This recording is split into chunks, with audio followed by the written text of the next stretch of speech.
I'm sure you've noticed how the craze for concerts has suddenly exploded.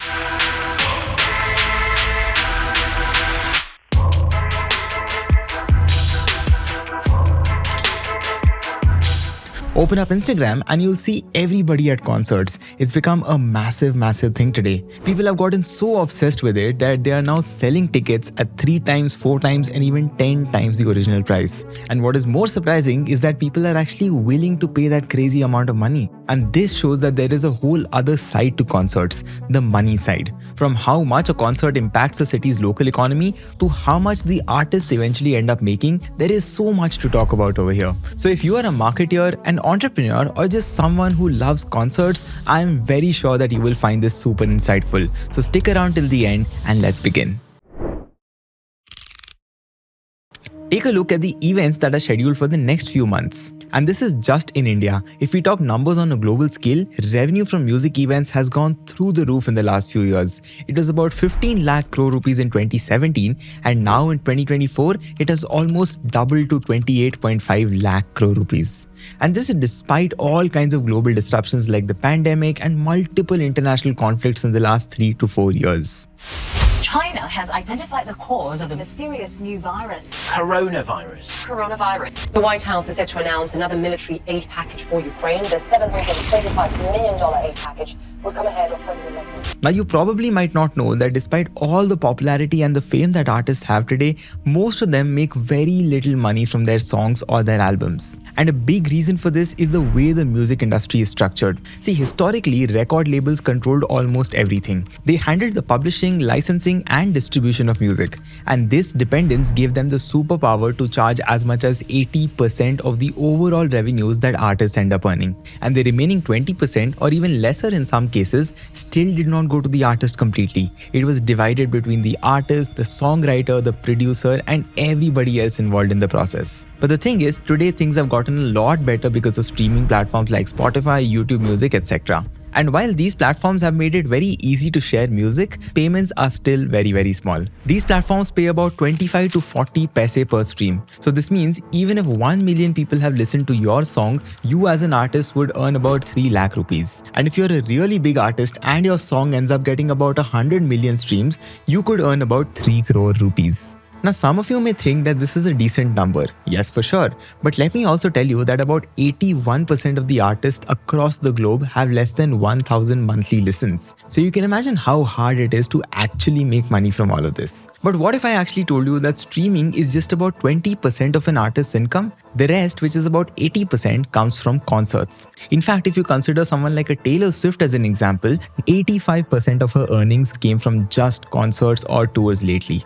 And that is exactly why concerts are so important for the artist and for the entire economy. Now, a few years back, concerts were fairly straightforward. An artist would perform, people like us would go and enjoy, and then we would simply go back home. But very slowly, event organizers and artists started to realize that concerts have the potential to become really profitable. And not just them, even sponsors and brands realized how big an opportunity this is for marketing their companies or their products. And all of this resulted in concerts becoming full-fledged festivals nowadays. It is no longer just about the artist singing or dancing, it is also about the experiences in and around the venue like food, merchandise, and whatnot. Now, with more and more people attending, there was of course a lot more money to be made here, and therefore more and more players started entering the concert scene. Brands initially started sponsoring by just putting up banners or their logos, but in today's times, they have also taken this one step ahead. They are now very smartly integrating themselves into the whole concert experience in order to get better visibility and to be remembered. To give you an example,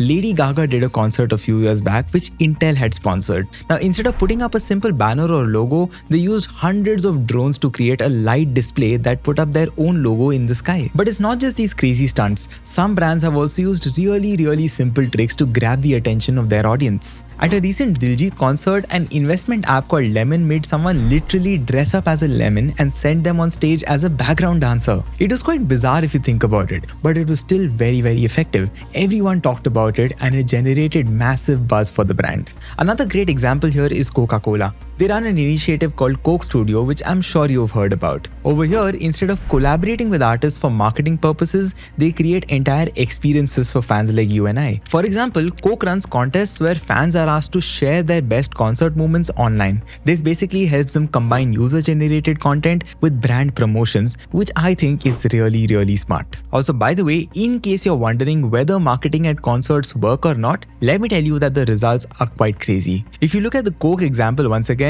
during major events, their event marketing strategies have helped them generate a massive brand engagement. And that is quite crazy if you think about it. Now, looking at all of this concert madness, event organizers and even ticketing platforms have upped their game. They have introduced what I call the differentiated ticket pricing strategy. Basically, instead of charging the same amount of money to all the people who attend a concert, they adjust the prices basis of demand. And this is very similar to what hotels and airlines also do. To give you an example to explain, when Diljit and Coldplay's concert tickets went live recently, you would have noticed how there was a phase-by-phase selling of tickets. There were categories like early bird, phase 2, phase 3, etc. and each of these phases had different ticket prices. Early bird tickets would obviously be the cheapest ones because the idea here is to reward people for confirming their attendance early. But for the rest of the tickets, prices increased basis of the kind of demand from the previous category. So a phase 3 ticket for a Diljit Dosanjh concert would cost much more than a phase 1 ticket, even though what both of them offer is exactly the same. And the only reason for this is crazy demand.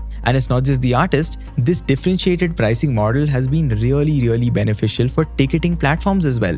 Book My Show, which charges 10 to 20% commission on every ticket that they sell, earned 237 crores in the year 2022 only from ticket sales. Globally speaking, a ticketing company called Live Nation made about $22 billion in revenue in 2023, and most of it came from ticketing and associated fees. Also, if you were one of those who stood in long waiting queues to get a ticket to the Coldplay concert, let me tell you one more crazy fact. When Coldplay last time performed in India in 2016, they made around 100 crore rupees in ticket sales. 100 crore rupees. And mind you, this was back in 2016 when the concert scenario was not even close to being as big as it is today. Then there are also things in concerts like merchandise. Now, fans at concerts somehow love to buy t-shirts, hoodies, caps, etc., all related to their favorite artist. In 2019, the popular South Korean band BTS made more than 900 crore rupees from merchandise sales only. Now, of course, this was not in India, but it still tells you how crazy this space has become. Now, these were all the good parts about concerts,